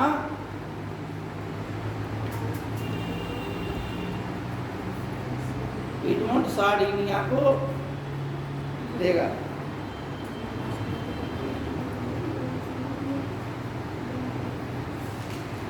तीसरी बात थी क्या कि लोम्बार्डी और वेनेसिया जब ऑस्ट्रिया से युद्ध होगा तो उसके पश्चात जो विजय प्राप्त होगी तो लोम्बार्डी और वेनेसिया का क्षेत्र जो है किसको मिलेगा?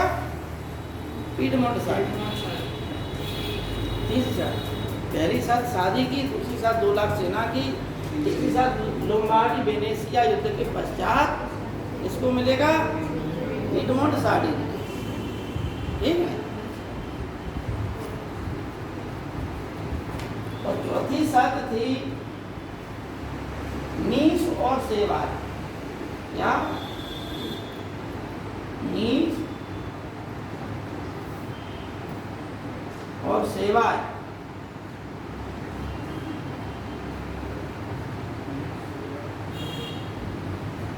वाला क्षेत्र किसे मिलेगा? फ्रांस। नीस और सेवाएं वाला क्षेत्र किसको मिलेगा? फ्रांस। ये बातें हो गई, हम लोग युद्ध जीत जाएंगे। लोम्बार्डी वेनेसिया पिएमोंट को सार्डिनिया को मिल जाएगा, नीस और सेवाएं फ्रांस को मिल जाएगा। फ्रांस 2 लाख की सेना देगा। पहले विवाह संबंध, तो उसी बस जो है विवाह संबंध हुआ और फिर जो है ऑस्ट्रिया से युद्ध प्रारंभ। ठीक, अब देखिए ऑस्ट्रिया से युद्ध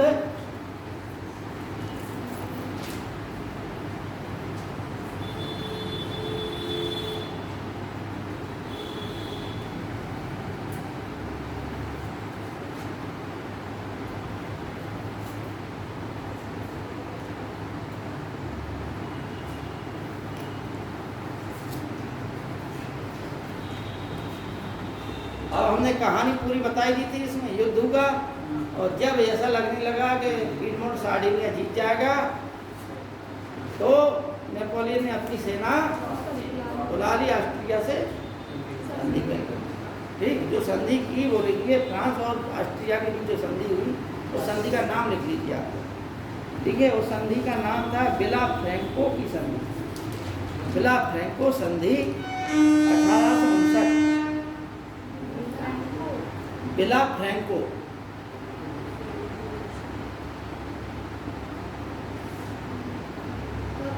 विला फ्रैंको संधि 1859।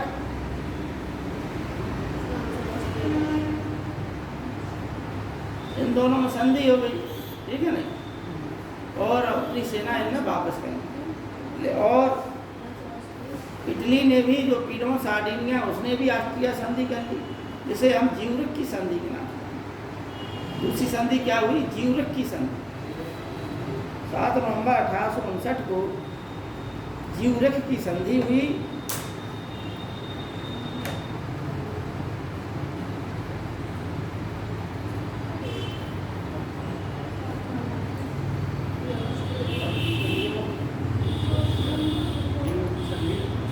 इटली और ऑस्ट्रिया के बीच हुई, जिसमें लोम्बार्डी का प्रदेश इटली को या पीडमोंट सार्डिनिया को मिला।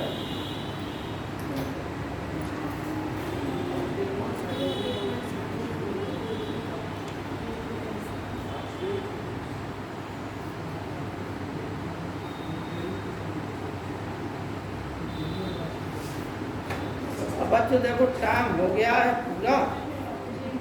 अब देखिए शॉर्टकट में हम बता रहे हैं, ठीक।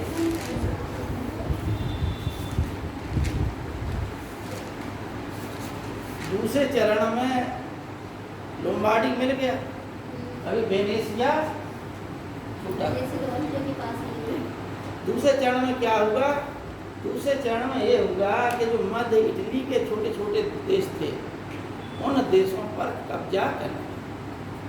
कहीं जनता ने विद्रोह किया और कहीं राजा ने भी विजय प्राप्त कर। वो कौन से थे? तो दूसरे चरण में लिख लीजिए आप, मोडेना, टस्कनी, रोमेगना, बोलेगना, ठीक है ना। परमा, मोडेना, टस्कनी, बोलेगना, रोमेगना। परमा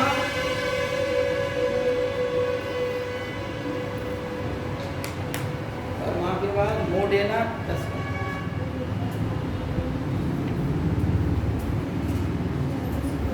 तो परमा, मोडेना, टस्कनी, रोमेगना और बोलेगना। रोमेगना और बोलेगना, ये छोटे छोटे देश थे। कहाँ के थे? मध्य इटली के। इनका भी एकीकरण दूसरे चरण में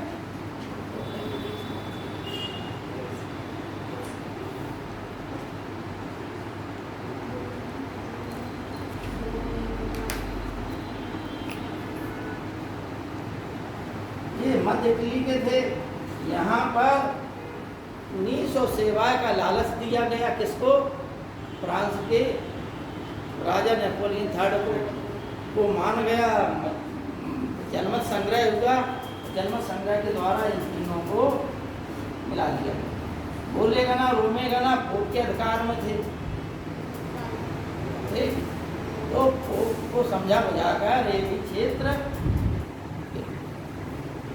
इस प्रकार से इतने क्षेत्रों का विलय हो गया। तीसरा चरण देखिए, इसमें क्या होगा?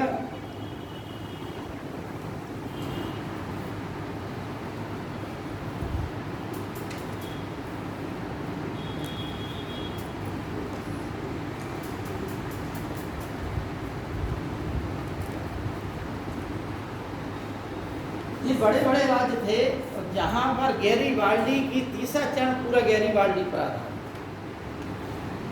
बड़े बड़े राज्य थे ये सिसिली, नेपल्स, काप्का और गेटा। सबसे बड़ी स्थिति थी सिसिली और नेपल्स की। अब हमने बताया कि काबुल के कहने पर काबुल ने एक सैन्य टुकड़ी दी इसको, गैरीबाल्डी को। तो गैरीबाल्डी ने उस सेना की मदद से इन राज्यों पर विजय प्राप्त कर ली। तो स्वयं को आध स्वतंत्र राजा घोषित कर। आध स्वतंत्र का मतलब है अधीनस्थ राजा। किसका? पिट्टमन। लेकिन उन लोगों को ऐसा लगा कि ऐसा ना हो कि गैरीबाल्डी एक स्वयं राजा बनना चाहता हो। ये गलत मैसेज चला गया। गैरीबाल्डी ने बहुत बड़े क्षेत्र को जीत लिया। सिसिली, नेपल्स को बहुत बड़ा क्षेत्र था, और अब रोम सीधा सीधा बच गया। उधर फ्रांस का राजा भयभीत हो गया, नेपोलियन। उसे ये लगा कि क्योंकि रोम में फ्रांस की सेना रहती थी पोप की रक्षा के लिए, उसे भी भय लगा। अतः काबुल ने राजा के कहने को सलाह दी, तो राजा गया स्वयं जब राजा को देखा तो गैरिबाल्डी ने आत्मसमर्पण कर दिया। आत्मसमर्पण का मतलब है तो उसके समक्ष जो है सब जो विजय थी उसके चरणों में डाल दी, ठीक है ना। तो जो मन में भ्रम था वो खत्म हो गया पूरा। और देखिए संसार के इतिहास में एकमात्र जो कुछ लोग हैं जो निस्वार्थ भाव से देश की सेवा करते हैं, उसमें से इस पूरे स्वतंत्रता संग्राम में गैरिबाल्डी भी एक ऐसा महान योद्धा था कि जिसने इतना बड़ा क्षेत्र जो है बिना गैरिबाल्डी की सहायता के क्षेत्र नहीं जीता जा सकता, क्योंकि उसमें जो है वास्तव में सैनिक योग्यता होनी जरूरी थी।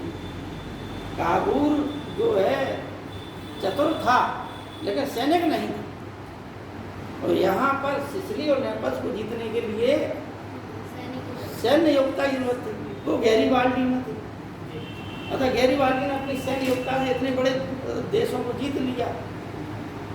जब उससे बात राजा ने जब मतलब उसने सब जो है क्षेत्र दे दिया राजा को, तो राजा को तो बड़ा जैसा लगा कि बताइए साधारण तरीके से यदि हम तो जिला में थे, इसने अपने आप को राजा घोषित कर दिया, तो ये पूरा क्षेत्र इसी का हो गया। इसमें तो बड़ी आसानी से इतना बड़ा क्षेत्र दे दिया, बहुत बड़ा क्षेत्र। राजा खुश हुआ, उसने कहा कि बताओ गैरिबाल्डी को क्या मांग। गैरिबाल्डी ने कहा कि राजा हमारा जो कापुरा एक द्वीप था, टापू था, उस पर रहता था गैरिबाल्डी। तो उसने कहा राजा अगर आप हमसे प्रसन्न हैं तो पहली बात तो ये है कि हमें कुछ नहीं चाहिए, क्योंकि देश सेवा ही अपने आप में एक बहुत बड़ी सेवा है, ठीक है ना। दूसरी बात, अगर आप हमें देना ही चाहते हैं तो हमें कुछ जो है पौधों के फसलों के बीज दे दो, जिससे हम अपने द्वीप में जाके उसकी फसल कर सकते। देखिए कितना बड़ी बात है नहीं।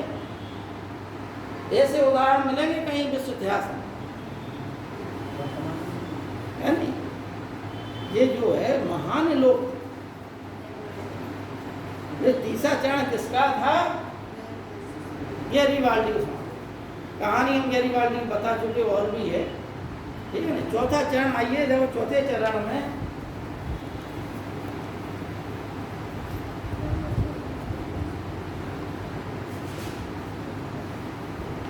कब हुआ था चौथा चरण? 1866 अंतिम चौथा और पांचवा चरण का हुआ 1870। इसमें क्या हुआ वो हमने क्या बताया, अब समझ लें आप लोग इन दोनों का खत्म है एकीकरण। क्या है? हमने बताया कि राष्ट्रीय अधिकार में क्या था? वेनेशिया। अब दूसरी बात क्या बताई कि बिस्मार्क जादूगर था कूटनीति करने में। बिस्मार्क को ऑस्ट्रिया पराजित करना था। इटली में इतनी तड़ नहीं थी, ना कोई इतना बड़ा कूटनीतिज्ञ था कि जो ऑस्ट्रिया से पंगा ले रहे इतने बड़े देश से। लेकिन बिस्मार्क ही ऐसा जादूगर था कूटनीति के द्वारा, उसने सीधा पंगा ले लिया ऑस्ट्रिया से।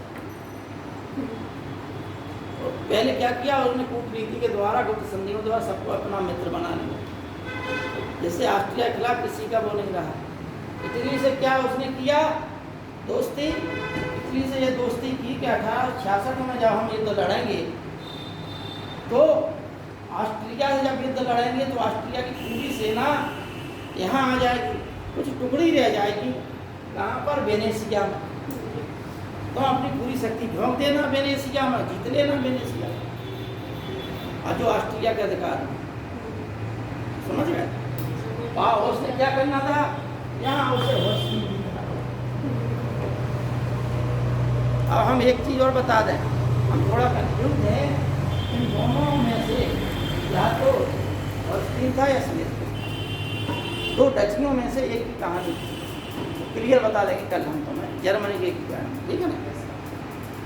उसे एक डची जीतनी थी और यहाँ इन्हें वेनेशिया जीतना था। उधर युद्ध होता, इधर तुम इसे जीत लो, ठीक। इसका परिणाम क्या होगा? 1866 में युद्ध हुआ और पिनोन सार्डिनिया ने वेनेशिया को आसानी से जीत लिया। समझ आ गई बात? उधर प्रसाद जीत गया, इधर इटली में भी वेनेशिया। अब पांचवा एवं अंतिम चरण, पांचवा चरण कौन बचा? रोम अकेला बचा, इटली का एकीकरण हो जाता। 1870 में, अरे हम तुम लोग गलत बता गए, ये डेनमार्क वाला था, ऑस्ट्रेलिया का कुछ क्षेत्र था जो 1866 में युद्ध हुआ। ये दूसरा चरण था 1866, 1870 का नहीं था, ये 1866 के पहले वाला था। तो ये तो डेनमार्क से उसने डट्टा ही लिया था। ये जब युद्ध हुआ तो ऑस्ट्रेलिया से युद्ध हुआ, जो अधीनस्थ क्षेत्र था वो उसने ले लिया ऑस्ट्रेलिया से, ठीक, इसने जर्मनी में, और यहाँ पर वेनेसिया इसने ले लिया। अब रोम की बारी आई। बिस्मार्क ने 1870 में फ्रांस के खिलाफ युद्ध की घोषणा कर दी और इटली से क्या कह दिया कि जो रोम की सेना है, वो रोम की सेना कहाँ पड़े, फ्रांस की सेना कहाँ पड़ी? रोम में। जब फ्रांस से युद्ध होगा तो फ्रांस अपनी कुछ टुकड़ियाँ रख देगा और बहुत विशाल सेना है उसको वापस बुला लेगा, क्योंकि उसे हमारे खिलाफ युद्ध करना। ऐसी स्थिति में तुम रोम पर अपनी, जैसे वेनेसिया पे किया वैसे ही तुम रोम पे अधिकार कर लेते। तो वही हुआ 1870 में प्रसा और फ्रांस का युद्ध हुआ, तो इधर इटली ने रोम पर अधिकार कर लिया और रोम को राजधानी बना दिया गया और राजा ने अपने आप को यहीं पर रहना प्रारंभ किया। पोप को यहाँ से भगाकर एक क्षेत्र दे दिया गया जिसे वर्तमान में वेटिकन सिटी नाम है। पोप वहीं रहता है, ठीक है। थोड़ा सा 2-3 बार पढ़ेंगे समझ में आ जाए। बहुत लॉन्ग है, लेकिन आप जितना शॉर्टकट हो सकता था उतना शॉर्ट में समझाने की कोशिश की। आशा है कि कुछ तो समझ में आया है, नहीं आया है समझ में? आया तो कहानी मिक्सर होगी है, कहानी क्या होगी ये बता। देखो शॉर्टकट में सीधी समझ लो, जर्मनी छोड़ दो, इटली पे आ जाओ। पहले चरण में लोम्बार्डी, वेनेसिया, किससे लेना था? ऑस्ट्रेलिया से। पहले चरण में इटली को क्या मिला? खाली लोम्बार्डी मिला। इतनी बात समझ में आ गई शॉर्टकट में। युद्ध हुआ, पहले संधि हुई, युद्ध हुआ, युद्ध के पश्चात लोम्बार्डी मिला, पहला चरण हो गया कंप्लीट। इतनी बात समझ में आ गई। दूसरा चरण कौन सा था? मध्य इटली का, परमा, मोडेना, टस्कनी, रोमेगा ना, बोलेगा ना, इतना क्षेत्र इटली के अधिकार में आ गया। इसमें कोई दिक्कत है? ये मध्य इटली था। इसके बाद ये शायद दक्षिणी इटली या उत्तरी इटली का क्षेत्र था। कौन? सिसिली, नेपल, पापुआ और गेटा। ये 4 देशों को जीत लिया। बड़े बड़े क्षेत्र थे। सिसिली और नेपल की विजय का श्रेय गैरीबाल्डी को जाता है। उनसे छोटे पापुआ गेटा थे जो राजा ने आसानी जीत ली। क्या अब बात समझ में आ गई? तीसरे चरण खत्म हो गया। चौथे चरण में जो वेनेसिया था ऑस्ट्रिया के अधिकार में, वो वेनेसिया यहाँ मिल गया चौथे चरण में। और 5वें चरण में रोम मिल गया। इटली का पूरा एकीकरण हो गया, रोम राजधानी बन गई, जो आज भी है रोम। अब क्या नहीं आया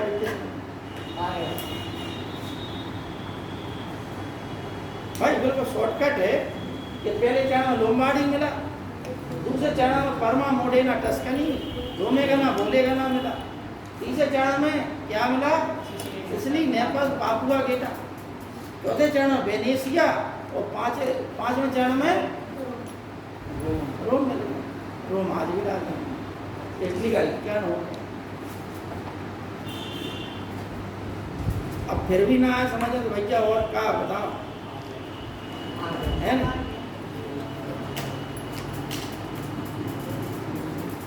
बर्ड हिस्ट्री की बात बता दें तुम लोगों को।